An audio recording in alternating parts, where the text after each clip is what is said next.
The fire was over, but the dog was still trying to save someone. By sunrise, the house on Briarwood Lane no longer looked like a home. It stood at the edge of a quiet North Carolina neighborhood with its roof folded inward, its white porch reduced to blackened beams, and its windows staring out at the street like empty eyes. Water from the fire hoses ran in dark ribbons along the curb. The air smelled of wet ash, burned pine, and the sharp metallic scent that follows a long night of smoke. A thin gray mist hovered above the ruins, lifting slowly into a pale February sky. Firefighters moved through the yard with the exhausted silence of people who had already done everything they could. Their coats were streaked with soot. Their boots sank into 6 inches of muddy ground where the lawn had once been. No one spoke above a murmur. There was nothing left to shout over. Staff Sergeant Ethan Walker stood near the yellow boundary tape with one gloved hand resting on the collar of Atlas, a 6-year-old German Shepherd K9 with a dark sable coat and amber eyes that missed very little. Ethan was 38, tall and broad through the shoulders, with close-cut brown hair, a narrow scar beneath his chin, and the stillness of a man who had learned to carry grief without letting it show in his posture. He and Atlas had been called shortly before dawn to assist with a final sweep of the property. The local fire department had already searched the main floor twice. A thermal crew had checked the visible rooms. The family who lived there was believed to have left before the flames spread. The official work was almost finished. Ethan expected Atlas to circle the perimeter, confirm what the others had found, and return to the truck. Instead, the dog stopped at the edge of the ruined kitchen. His ears lifted. His body became perfectly still. "Atlas," Ethan said quietly. The shepherd did not look at him. A loose section of gutter creaked somewhere above the yard. Water dripped from a broken pipe in a slow, hollow rhythm. Atlas lowered his nose toward the ground and drew in a long breath. Then another. He stepped forward, placing one paw carefully into the ash. Captain Laura Bennett, the fire officer overseeing the scene, turned from a conversation near the driveway. "That section's been cleared," she said. Her voice was calm, but tired. 4 gave way sometime after midnight. There's nothing accessible beneath it. Ethan nodded without taking his eyes from the dog. "He heard you." Atlas moved 3 feet to the left. He sniffed along a line where the kitchen tile disappeared beneath collapsed wood and soaked insulation. His tail did not wag. His breathing changed. Slow at first, then sharper. Ethan felt the familiar tightening in his chest. He had worked beside military dogs long enough to know the difference between curiosity and commitment. Atlas was not exploring. He was following something. "Atlas, heel." The command carried across the yard with quiet authority. The shepherd paused. For 1 second, his head turned toward Ethan, and their eyes met. There was no confusion in the dog's face. No fear. Only a strange, steady urgency. Then Atlas looked back at the ruins and stepped over a charred board. Ethan pulled gently on the lead. Atlas resisted. Not violently. Not wildly. He simply planted his paws in the mud and refused to move. Several firefighters stopped what they were doing. The morning seemed to narrow around the dog. Even the distant traffic on the highway felt farther away. "What is it, boy?" Ethan whispered. Atlas lowered his head again. His nose traced a small circle beside the broken foundation. He took 2 steps, stopped, and pressed one ear toward the ground. Ethan watched every movement. The dog stayed that way for several seconds, listening beneath layers of wet debris and cold earth. Then he began to dig. His front paws struck the ground in quick, deliberate strokes. Mud and ash scattered behind him. "Atlas, leave it." The dog dug faster. Ethan moved closer, careful of the unstable boards. He reached for Atlas's harness, but the shepherd shifted sideways and returned to the same spot. His claws scraped against something hard beneath the soil. A dull metallic sound answered from below. Captain Bennett approached, her gaze moving from Atlas to the damaged foundation. "We swept the house," she said. "No alerts. No heat signature." Ethan crouched beside the dog. Ash clung to Atlas's muzzle. A thin cut of morning light rested across his back, turning the wet edges of his coat silver. "He doesn't do this without a reason." Atlas stopped digging. His chest rose and fell beneath the harness. For a moment, he stared into the shallow hole he had made. Then he gave a sound Ethan had heard only twice before in all their years together. It was not a bark. It was not a growl. It was a low, broken whine, almost too soft to carry beyond the ruined kitchen. Ethan's hand froze above the dog's shoulder. The first time Atlas had made that sound, he had found a missing child beneath a drainage culvert outside Jacksonville. The second time, he had stood beside a hospital bed after his first handler never opened his eyes again. Ethan slowly looked down into the hole. Beneath the mud, beneath the ash, something small caught the light. A piece of brass. Round. Darkened by smoke. Atlas pressed his nose against it and began digging once more. This time Ethan did not call him back. He dropped to his knees in the wet earth and pulled off his gloves. Around them, the firefighters grew silent. The house had already been searched. The fire had already taken everything anyone expected to find. But Atlas kept digging as though beneath that burned foundation, hidden under all that ruin, something was still waiting to be brought home. Ethan brushed the ash away with the side of his bare hand. The brass object remained half buried, no larger than a quarter, its surface darkened by smoke and packed with wet soil. Atlas nudged Ethan's wrist, impatient but careful, then turned his head toward the street. It was such a sudden movement that Ethan followed the dog's gaze without thinking. Beyond the yellow tape, near the end of the driveway, a white mailbox leaned at an angle above a bed of flattened winter grass. One side had been scorched brown. The small red flag had melted at the hinge, yet the black letters painted across its door were still visible. Brooks. Ethan stopped breathing. The cold mud beneath his knees seemed to disappear. So did the firefighters, the dripping pipes, and the pale morning, gathering above the ruined roof. For one suspended moment, there was only that name and the memory of another man saying it over the roar of an aircraft engine years ago. Staff Sergeant Caleb Brooks had always spoken his last name like it belonged to someone else. He preferred Caleb. He had sandy blonde hair that never stayed flat beneath a helmet, light blue eyes, and a quiet smile that appeared at the worst possible times. He could make a tense room breathe again without telling a joke. He could calm a frightened recruit with 2 words. And he could read Atlas before Atlas had even finished deciding what to do. The dog had been Caleb's partner first. Everyone in their unit knew it. Caleb had trained him from the time Atlas was a restless young shepherd with paws too large for his body and more determination than discipline. He taught the dog to search through noise, smoke, rain, and confusion. He taught him to stop when the world said keep moving and to keep moving when the world said nothing remained. Ethan had watched their bond grow in small moments. Caleb sharing the last corner of a sandwich beneath a canvas shelter. Atlas sleeping with one ear lifted beside his cot. The two of them walking the perimeter before sunrise, their shadows stretching together across the ground. They never looked like a handler and a military working dog. They looked like 2 parts of the same promise. Ethan rose slowly from the mud. His hands were streaked black, but he did not notice. "Captain," he said, his voice lower than before. Laura Bennett turned toward him. "Who owns this house?" She glanced at the tablet tucked beneath her arm. "Emily Brooks. She lives here with her daughter." The words landed softly. That made them worse. Ethan looked back at the mailbox. "Lily," he whispered. Laura studied him. "You know them?" Ethan did not answer at once. Atlas stood beside the hole, watching him. The shepherd's amber eyes had changed. The urgency was still there, but beneath it rested something older. Recognition. Ethan swallowed against the dryness in his throat. Her husband served with me. It was not the whole truth. The whole truth was that Caleb Brooks had been closer than a friend. He had been the man who knew when Ethan's silence meant anger and when it meant fear.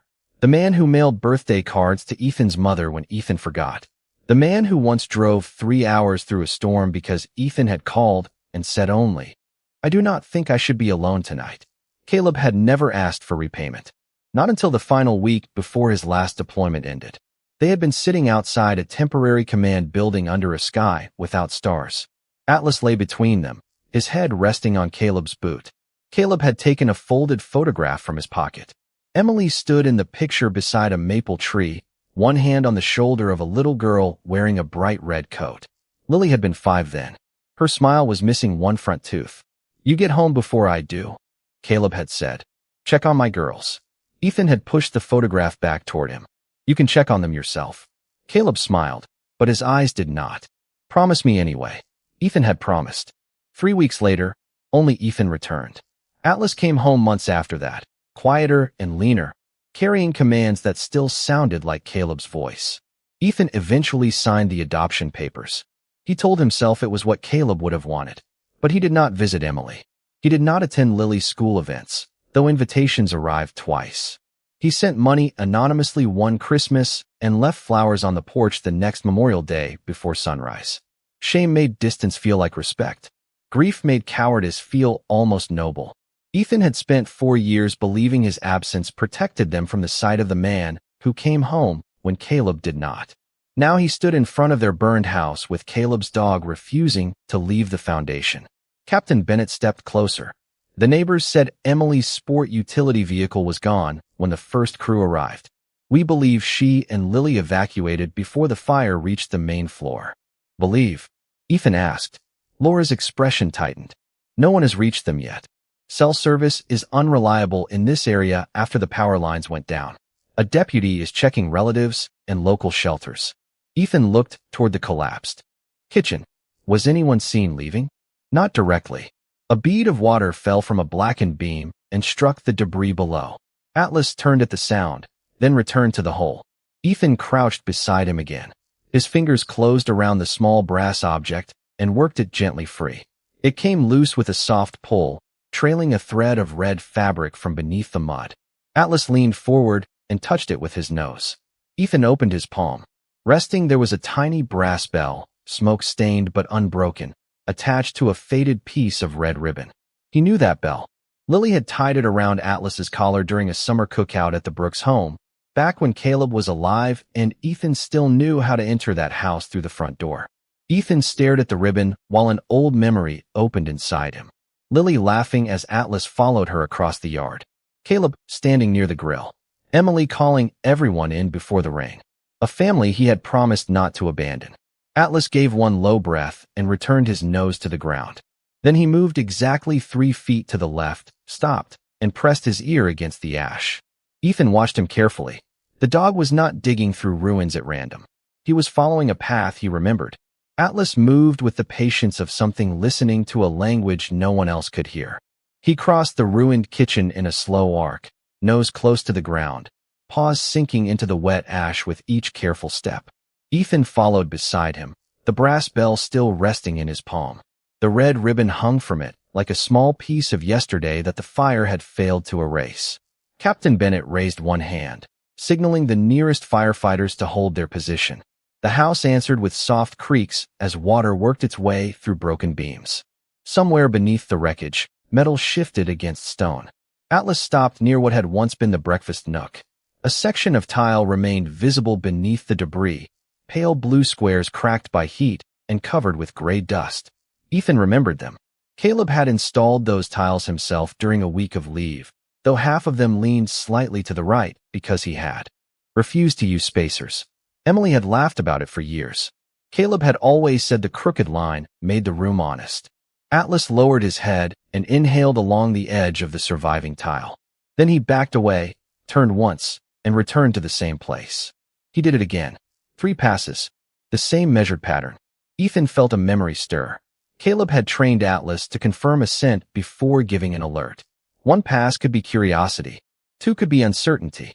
3 meant the dog had made a decision. What do you have? Ethan asked.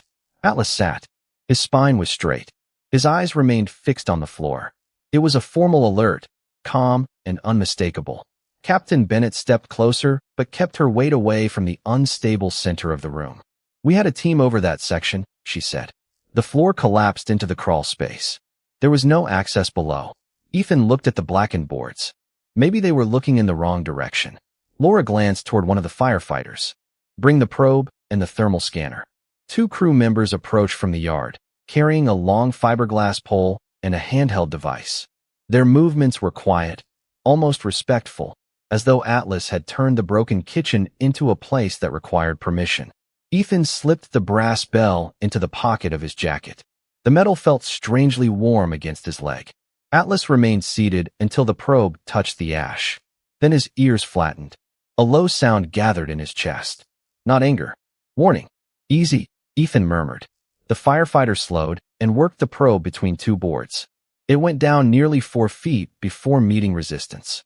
He shifted it to the left. The pole dropped farther. There is a void, he said. Laura crouched near the edge and held the thermal scanner over the opening. The screen showed layers of cold blue and dull gray. No bright shape. No clear heat. She moved it across the floor twice. Nothing, she said. Atlas stood.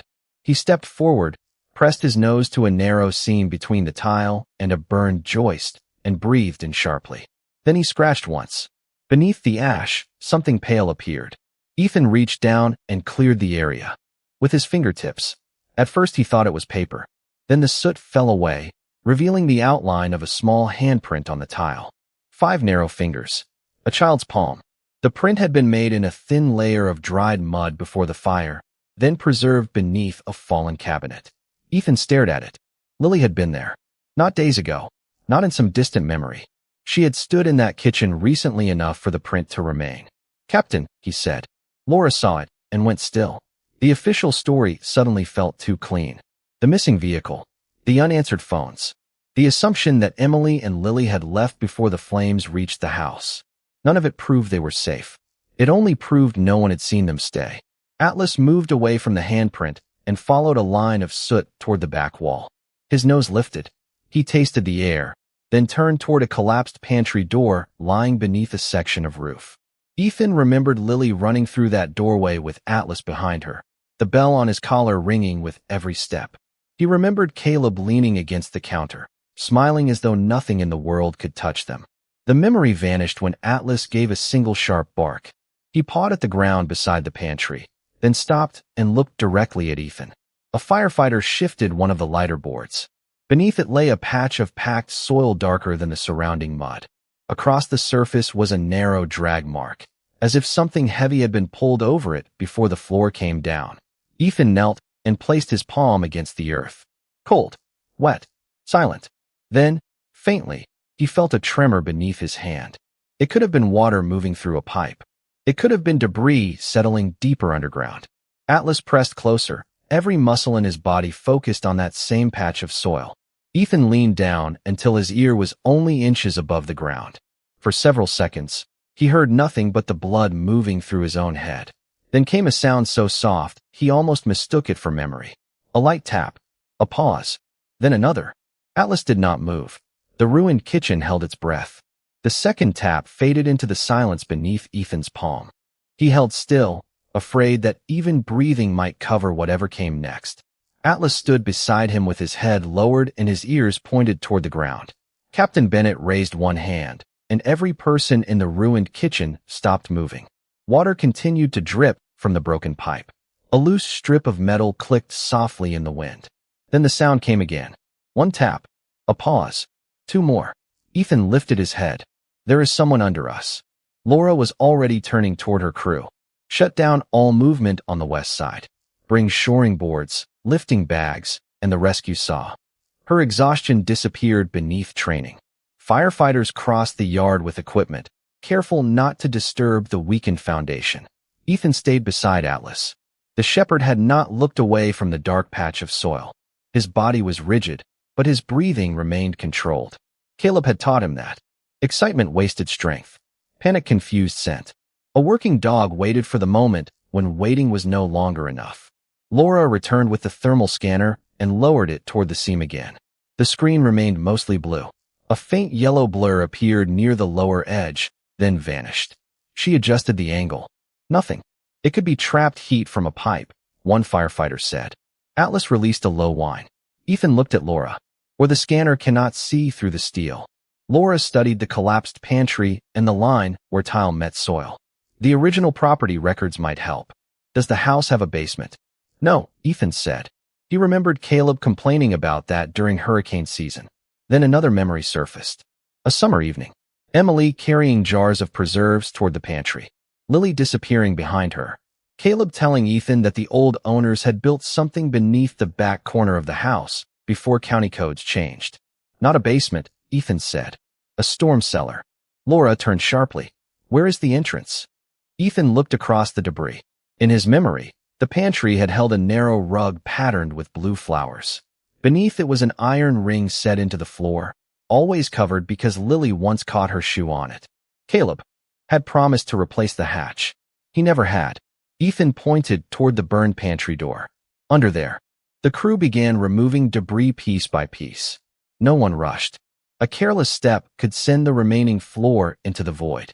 One firefighter secured a beam, while another cut through a length of warped framing. The saw gave a brief mechanical cry, then stopped. The silence returned heavier than before. Atlas paced once along the edge, nose working through the smell of wet wood and cold ash. He stopped at a place 6 feet from the original hole and scratched at the soil. Ethan followed. Beneath a thin layer of soot lay a straight metal edge. Here, he said. Gloved hands cleared the area. Inch by inch, the outline of a rectangular hatch emerged. The steel was coated in mud and black residue, but one hinge remained visible. The other side had been pinned beneath a fallen support beam. Laura tested the exposed edge. It did not move. We need to lift the beam first. A firefighter slid a flat lifting bag beneath the wood and connected an air line. The bag expanded slowly. The beam rose less than an inch. Mud released with a soft sucking sound. Another bag went beneath it. Atlas watched without blinking. Ethan knelt close to the hatch and called through the metal. Lily? Emily? This is Ethan Walker. We are getting you out. No voice answered. The air above the hatch seemed colder than the rest of the room. Ethan pressed his ear against the steel. At first, there was only a faint vibration from the equipment. Then 3 taps sounded directly beneath him. Clear this time. Deliberate. Atlas barked once. Ethan closed his eyes. 3 taps. Caleb had used that signal during training whenever radio contact failed. 1 meant stop. 2 meant danger. 3 meant alive and holding position.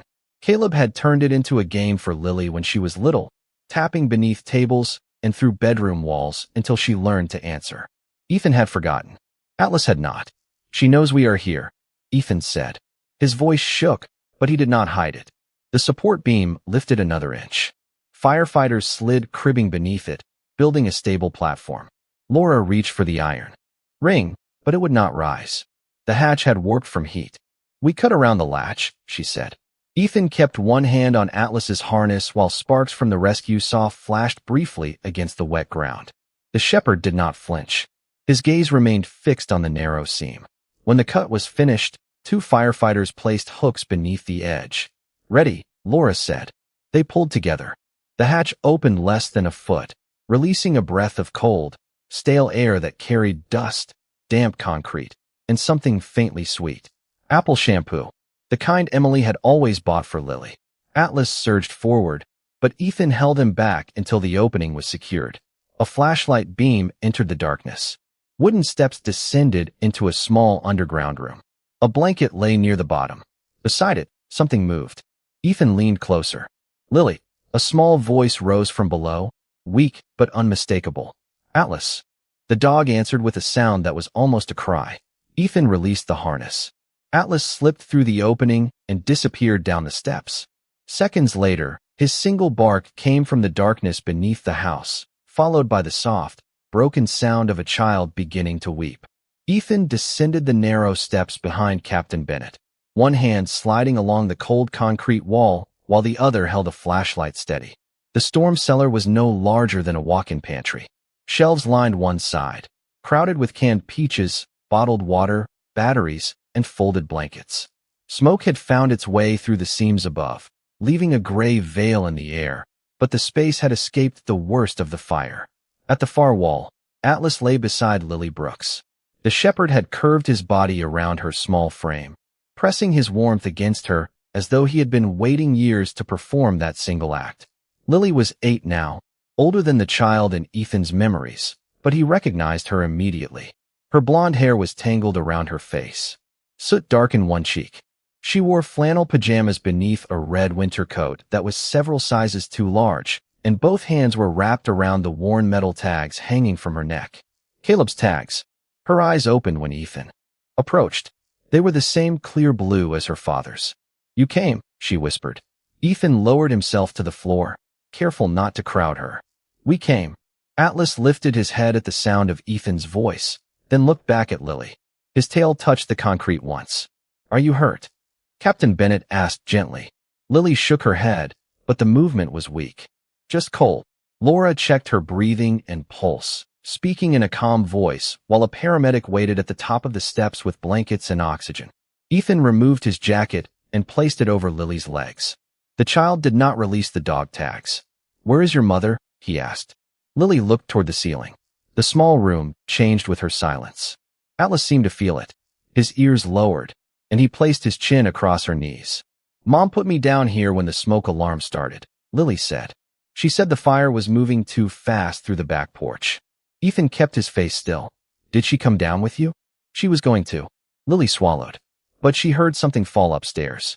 She said she had to get Daddy's box." Captain Bennett exchanged a glance with Ethan. "What box?" Lily pointed toward a canvas backpack near the shelves.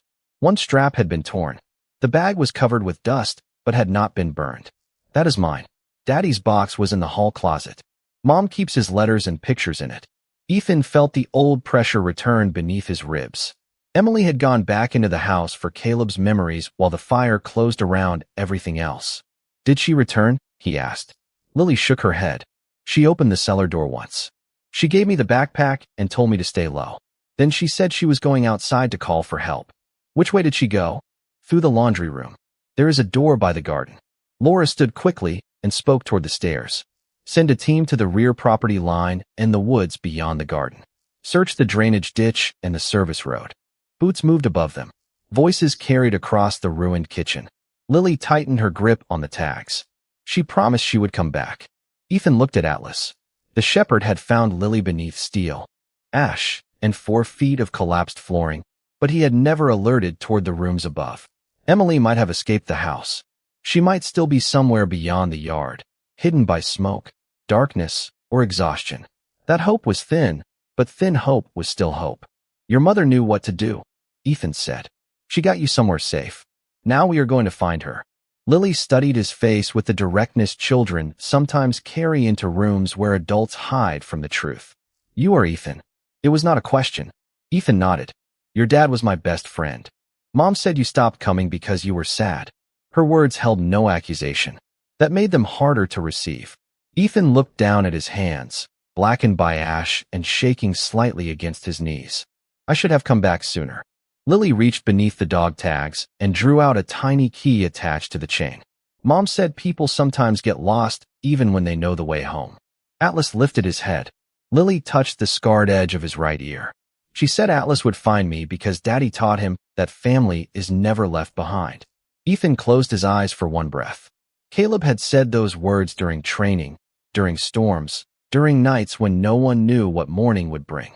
Ethan had believed the promise belonged to the dog. Now he understood that Caleb had expected it from him too. A paramedic wrapped Lily in a thermal blanket and prepared to carry her upstairs. Atlas rose immediately and stayed against her side. Lily reached for Ethan before they lifted her. "Please find my mom." Ethan closed his hand around hers. "I will." Above them, a firefighter called down from the opening. "Captain Bennett, we found tracks behind the house." Laura looked up. "Do they lead to the road?" The answer came after a brief pause. "No, they lead into the woods." The tracks began behind the garden gate, where the grass gave way to a narrow strip of pine needles and wet clay. They were small at first, the shallow impressions of Emily Brooks's shoes moving away from the house toward the trees. Every few feet, one print dragged slightly at the heel. Ethan saw the pattern and felt hope tighten into concern. She had made it outside, but she had not been moving steadily. Captain Bennett assigned 2 firefighters to follow the drainage ditch, while another team checked the service road beyond the woods. Ethan brought Atlas to the first clear print and lowered the brass bell toward the dog's nose. The shepherd smelled the smoke-darkened ribbon, then the ground, sorting through layers of water, ash, diesel exhaust, and the footsteps of rescuers. For several seconds, he did nothing. Then his head lifted toward the pines. "Find Emily," Ethan said. Atlas moved. The morning light barely reached beneath the trees. Rain from the previous night still gathered on the branches, falling in cold drops whenever the wind passed through. The ground sloped away from the house and twisted between longleaf pines, wax myrtles, and patches of winter fern. Atlas kept the lead taut, but never pulled wildly. He traveled with the same deliberate rhythm he had used inside the ruins, stopping at each broken stem and disturbed patch of soil. Ethan followed close behind, while Laura and a paramedic stayed several yards back. The smell of the burned house weakened as they went deeper into the woods. In its place came damp bark, cold earth, and the clean mineral scent of a creek somewhere ahead. After nearly 200 yards, Atlas stopped beside a low branch. A strip of gray fabric hung from a thorn. Ethan recognized it as part of a sweatshirt sleeve. The cloth carried smoke and the faint scent of lavender detergent. Emily had used the same brand years earlier. Caleb once joked that every field jacket in their house smelled like a flower shop. Ethan touched the fabric but did not remove it. "She came through here," he said. Laura looked at the slope ahead. "The service road is another quarter-mile east. She may have been trying to reach it." Atlas circled beneath the branch. His nose moved over the roots, then toward a shallow depression filled with rainwater. Half submerged in the mud was a cell phone with a cracked screen. Ethan lifted it carefully. The case held a photograph beneath clear plastic. Emily and Lily stood at the edge of the Atlantic, their hair blown across their faces, while Atlas sat between them wearing a red ribbon and the same brass bell. Ethan turned the phone over. The screen remained dark. "She dropped it," Laura said. Ethan looked back toward the invisible house. Without the phone, Emily could not have known whether Lily had been found. She might still be moving forward because she believed help had not come. "We keep going." Atlas had already chosen the direction. Beyond the depression, the tracks grew less distinct. Pine needles hid the ground, and the wind had scattered leaves across the path. The shepherd slowed. He searched in wider arcs, returning twice to the creek bank before crossing a fallen log. On the far side, he found another trace. A handprint pressed into the wet moss. Ethan crouched beside it. The fingers had left clear marks, as though Emily had used the ground to steady herself. Nearby, a small canvas pouch rested beneath the ferns. It was dry on one side and damp on the other. Ethan opened it and found an inhaler, a house key, and a folded note sealed inside a plastic sleeve. His name was written across the front. Ethan Walker. The handwriting belonged to Emily. His thumb hovered over the edge. Every part of him wanted to open it. Yet the woods around them remained unfinished, and somewhere ahead a woman might still be waiting. He slipped the note into the inside pocket of his jacket. Later, he whispered. Atlas gave a short breath and moved uphill. The slope became steeper, rising nearly 30 feet toward the old service road. Ethan's boots slid in the clay. Branches brushed his shoulders. The dog reached the top first and stopped beside the gravel. Tire marks crossed in both directions, softened by rain. For a moment, the trail seemed to end. Laura studied the road. A vehicle could have picked her up. Ethan wanted to believe it, but Atlas did not relax. The shepherd crossed the gravel, returned, and crossed again. Then he turned west instead of east, following the shoulder where weeds grew high around a rusted guardrail. 50 yards ahead, the road curved above a drainage culvert. Atlas's pace quickened. His ears rose. Ethan heard nothing at first but wind moving through the pine tops. Then a faint, metallic tapping came from beyond the curve. Slow, uneven. Atlas broke into a controlled run. Ethan followed, calling Emily's name as the culvert came into view. A gray sweatshirt lay near the guardrail, folded around something pale. Atlas reached it and stopped. He did not bark. He lowered himself to the ground, pressed close, and looked back at Ethan with the same unwavering gaze he had worn beside the buried cellar door. Emily Brooks lay curled beside the guardrail, wrapped in the gray sweatshirt she had pulled around herself against the cold. One hand rested near the metal post, where a loose reflector tapped softly each time the wind moved it. That was the sound they had followed. Her face was pale beneath a thin layer of soot, and strands of damp blonde hair clung to her forehead.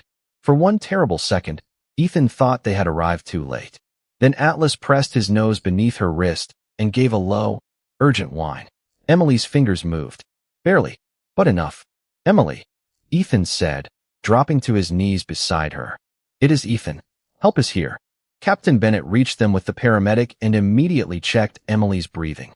"She has a pulse," the paramedic said. "Weak, but steady." A thermal blanket opened with a sharp rustle in the quiet woods. They covered Emily, placed oxygen near her face, and began speaking to her in calm, simple sentences. Atlas stayed close to her shoulder. His body formed a barrier against the wind, just as it had beside Lily in the cellar. Ethan watched the dog and felt something inside him shift. Atlas had crossed smoke, ash, buried steel, and nearly half a mile of wet forest without once losing faith in the people he had been trained to protect. Ethan had spent 4 years doing the opposite. Emily's eyelids fluttered. Her gaze moved without focus until it found Atlas. The smallest change touched her expression. Relief. Not surprise. Lily, she whispered. Ethan leaned closer. She is alive. They found her in the storm cellar. She is safe. Emily closed her eyes, and one tear slipped toward her temple. Her breath trembled behind the oxygen mask. I knew he would find her. Atlas lowered his head as if he understood. Ethan took the small brass bell from his pocket and placed it where Emily could see it. Her gaze fixed on the red ribbon.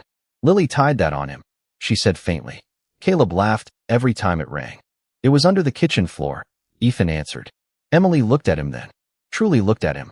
The years between them seemed to gather in the cold air, filled with unanswered messages, unopened doors, and every occasion when Ethan had chosen absence because it hurt less than being known. He prepared himself for anger. Emily gave him none. You came back, she said. The words were quiet, almost lost beneath the wind. Ethan lowered his eyes. Too late. No. Her voice remained weak, but there was certainty in it. Not today. The paramedics signaled that they needed to move. A rescue team arrived with a litter, and together they lifted Emily carefully from the ground. Atlas walked beside her as they carried her toward the service road.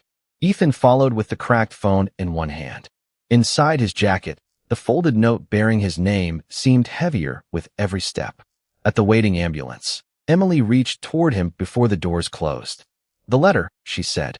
Ethan touched the inside pocket. I found it. Read it when Lily is safe. Her eyes moved to Atlas. Both of you. The doors closed, and the ambulance pulled away beneath the pale morning sky. Its red lights flashed across the wet pines without sound. For several moments, Ethan stood in the road while Atlas watched the vehicle disappear around the bend. Captain Bennett placed a hand on Ethan's shoulder. Your dog saved 2 lives today. Ethan looked down at the shepherd. Mud covered Atlas's legs. Ash darkened his muzzle. His right ear, marked by the old scar, tilted toward the distant siren. He did more than that, Ethan said. They returned to the burned house as sunlight began to break through the clouds. The neighborhood had awakened. People stood beyond the yellow tape holding coffee, blankets, and the stunned expressions of witnesses who had expected only loss. The ruined house still breathed smoke into the morning, but it no longer felt empty. An ambulance waited near the driveway with Lily. Inside, when Atlas appeared, the rear doors opened, and the child sat up beneath a silver blanket. Atlas. The shepherd climbed into the vehicle and pressed his head against her chest. Lily wrapped both arms around his neck. The small brass bell rang once in Ethan's hand. The sound carried across the driveway, clear and bright above the dripping water and settling ash. Ethan stepped closer. Lily reached for him too. He hesitated only a moment before taking her hand. She looked toward the road where her mother had been taken. She is coming back, right? Yes, Ethan said. This time the word was not a hope. She is coming back. Lily nodded and rested her cheek against Atlas's fur. Ethan remained beside them while the paramedic checked her oxygen level. Inside his jacket, Emily's letter waited unopened. He could feel its edges against his chest.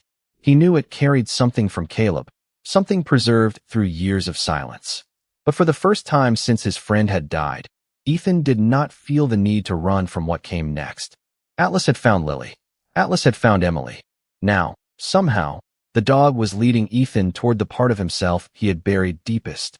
The hospital room was quiet by late afternoon, filled with the soft rhythm of machines and the muted footsteps of nurses beyond the door. Rain had begun again, tapping lightly against the window and turning the parking lot below into a sheet of silver. Lily slept beneath a pale blue blanket with one hand resting on Atlas's neck. The shepherd lay beside the bed, his eyes half closed but his ears still alert, as though the day had not yet given him permission to rest. Emily was recovering 2 floors above, stable and breathing on her own. The doctors expected her to remain overnight for observation, but they had told Lily the words she needed most. Her mother was coming back. Ethan sat in a chair near the window with the canvas pouch on his lap. His jacket had dried stiff with mud and ash. The brass bell rested beside him on the windowsill, its red ribbon carefully straightened. For nearly an hour, he had done nothing but watch Lily sleep and listen to Atlas breathe. The folded note remained inside. His jacket. He had carried it through the woods, past the ambulances, and into this room, as if delaying its opening could delay whatever truth waited inside. Atlas lifted his head and looked at him. Ethan almost smiled. "You always knew when Caleb was hiding something," he whispered. The dog held his gaze. Ethan reached into his pocket. The plastic sleeve made a soft sound as he removed it. His name was written across the front in Emily's familiar handwriting. The letters were steady, but one small ink mark near the corner suggested the pen had paused there for a long time. Ethan opened the sleeve and unfolded the paper. A photograph slipped into his lap. It had been taken years earlier beneath a bright desert sky. Caleb stood in the center with one arm around Ethan's shoulder. Atlas sat in front of them, younger then, his sable coat clean and his ears too large for his head. All three faced the camera with the tired smiles of people who had found one good minute inside a difficult day. Ethan turned the photograph over. On the back, Caleb had written 4 words. "Bring each other home." Ethan closed his eyes. The room seemed to fill with an old voice, easy and warm, speaking across time without asking permission. He unfolded Emily's letter. "Ethan," it began, "if you are reading this, then something has happened that made me afraid I would not have the chance to say these words in person. Caleb wrote to me before his final mission. He told me you carried more responsibility than any one man should carry. He said you believed it was your job to bring everyone home, even when that was never within your power. He made me promise that if he did not return, I would tell you something. I waited because I thought you would come when you were ready. Then the months became years, and I began to understand that grief can make a closed door look like kindness." Ethan stopped reading. His vision blurred, and the page trembled between his hands. Atlas rose from the floor and crossed the small distance between them. He placed his head on Ethan's knee. Ethan rested one hand against the dog's warm neck and continued. "Caleb said, if only one of us comes home, make sure Ethan knows. Surviving is not betrayal. Tell him I did not save him so he could spend the rest of his life apologizing. Tell him Lily still needs stories about her father, and you still need a family that remembers who you were before the worst day of your life." Emily's words followed beneath Caleb's. "We never blamed you. Lily never feared you. We left the porch light on more nights than you will ever know." Ethan lowered the letter. A sound escaped him, quiet and broken.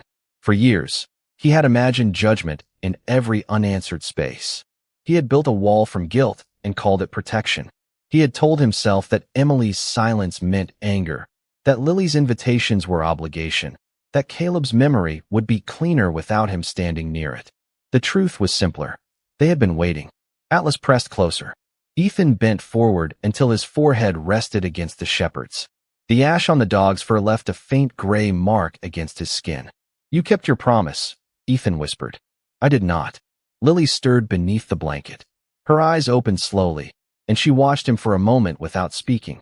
Then she reached beneath the covers and held out Caleb's dog tags. "Mom says promises can be late," she said softly. "They still count when you keep them." Ethan looked at the child, at the blue eyes she had inherited from her father, and at the small hand offering him something she had guarded through smoke and darkness. He did not take the tags. Instead, he closed her fingers gently around them. "Those belong with you." Lily shook her head. "Daddy had 2. One for me, one for you." She separated the tags and placed one in Ethan's palm. The metal was cool and worn smooth along the edges. His name was not on it, yet it felt as though Caleb had left it for him. Atlas sat between them, watching both faces. The brass bell on the windowsill moved in the draft from the vent and gave one clear note. Ethan looked toward it, then back at Lily. For the first time in 4 years, the memory of Caleb did not feel like a door closing. It felt like one opening. 3 months later, the first warm days of spring reached Briarwood Lane. Dogwood blossoms opened along the street, and the air carried the clean scent of cut lumber instead of smoke. The Brooks house was rising again from the same foundation, framed in pale pine and wrapped in white weatherproofing that shone beneath the morning sun. Volunteers came on Saturdays. Firefighters from Captain Bennett's crew carried drywall. Marines from Ethan's unit installed cabinets and repaired the back fence. Neighbors brought coffee, sandwiches, and flowers for the porch that did not exist yet. No one called it charity. They called it finishing what the fire had interrupted. Ethan arrived before everyone else each morning with Atlas beside him. The shepherd had recovered from the long search, though a small patch of fur near his front paw remained lighter where ash and mud had worn against it. He moved through the construction site with quiet authority, inspecting toolboxes, greeting workers, and returning every few minutes to the corner of the yard where Lily had placed a folding chair. She sat there with a sketchbook on her knees, drawing plans for a small garden behind the new kitchen. Emily stood nearby in jeans and a navy sweatshirt, her blonde hair tied back as she sorted packets of wildflower seeds. She still tired more quickly than before, but strength had returned to her voice, and laughter had returned to the house before the walls were even complete. Ethan had kept his promise in small ways. He drove Lily to school when Emily had medical appointments. He fixed the old bicycle Caleb had stored in the shed. He told stories at the dinner table, not only stories of duty and courage, but stories of Caleb burning pancakes, losing his keys, singing off-key in the truck, and teaching Atlas to carry a newspaper without tearing it. Lily listened to each one as if receiving pieces of a map. Emily listened too, sometimes smiling, sometimes looking toward the window until the memory passed gently through the room. Ethan no longer left when silence arrived. He had learned that staying did not require the right words. Sometimes it required only a chair, a cup of coffee, and the willingness to be present when grief sat down beside everyone else. On the final Saturday of construction, the volunteers raised the porch railing. Lily painted the front door a soft red, the same color as the ribbon from Atlas's bell. Captain Bennett mounted a new smoke detector in the hallway and tested it twice. Emily placed Caleb's photographs inside a cedar box on a high shelf near the living room, not hidden in a closet, but visible beneath a lamp where anyone could reach them. Ethan stood in the unfinished kitchen, looking down at the new tile. The workers had installed every square perfectly straight. Lily had protested. She said the old floor had been better because her father made it crooked. So Ethan removed one tile near the pantry and reset it slightly to the right. Emily noticed, but she said nothing. She only touched his shoulder as she passed. Behind the house, the old storm cellar door had been cleaned, reinforced, and painted white. Beside it, Lily created a small garden bordered with stones from the original foundation. She planted rosemary, daisies, and blue salvia. In the center, she placed a wooden post no taller than her waist. Ethan helped her fasten the brass bell to the top. Its red ribbon had been washed, dried, and stitched where the fabric had torn. When the wind moved through the yard, the bell gave a light, clear note. Atlas sat beneath it and looked toward the house. "Do you think he remembers everything?" Lily asked. Ethan stood beside her with Caleb's dog tag resting beneath his shirt. "Not everything," he said. "Only what matters." Emily joined them, carrying 3 glasses of lemonade. She handed one to Ethan, one to Lily, and set the third on the porch rail out of habit before catching herself. Her hand paused. Ethan looked at the untouched glass, then at the crooked kitchen window where sunlight reflected across new glass. He did not turn away. Neither did Emily. Lily reached down and wrapped her arms around Atlas. The shepherd leaned gently against her, patient and steady. For a while, no one spoke. Hammers sounded inside the house. Birds moved through the dogwood branches. A truck passed slowly on the road, and somewhere beyond the neighborhood, church bells marked the hour. Ethan thought about the burned foundation, the hidden cellar, and the letter that had waited years to be read. He had once believed survival meant carrying the dead alone. Now he understood that love had never asked that of him. Love had only asked him to return. Atlas rose and walked toward the porch, then stopped halfway. He looked back at Ethan, the same way he had looked back from the ash on that cold February morning. Not demanding, not uncertain, simply waiting. Ethan followed. Lily ran ahead to open the red door. Emily walked beside him. Behind them, the brass bell moved in the spring wind and rang once, bright enough to cross the yard. Maybe Atlas had followed a scent beneath the ruins. Maybe he had remembered Caleb's training. Or maybe loyalty had heard what grief had taught the human heart to ignore. Some homes are rebuilt with wood and nails. Others are rebuilt by those who refuse to leave, while even one's soul is still waiting to be found.